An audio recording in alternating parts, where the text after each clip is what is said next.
ଭୋକ ହେବା ପାଇଁ କ'ଣ କରିବା?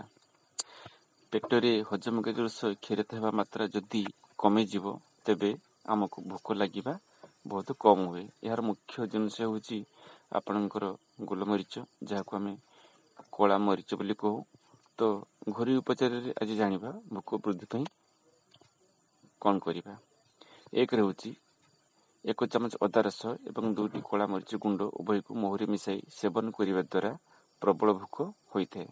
2ରେ ଗୋଟିଏ ଛୋଟ ଅଦା ଖଣ୍ଡକୁ ଖାଇବା ପୂର୍ବରୁ ଭଲ ଭାବେ ଚୋବାଇ ଖାଇବା ଦ୍ୱାରା ହଜମ ହୋଇ ଭୋକ ବଢ଼ିଥାଏ। 3ରେ ବିଲାତି ରସରେ ସୈନ୍ଧବ ଲବଣ ଏବଂ କଳା ମରିଚ ଗୁଣ୍ଡ ମିଶାଇ ସେବନ କଲେ ଭୋକ ଲାଗିଥାଏ। ଏଇ ଥିଲା ଏ ଭିଡ଼ିଓ। ଏତିକି, ନେକ୍ସଟ ଭିଡ଼ିଓରେ କଥା ହେବା। ନମସ୍କାର।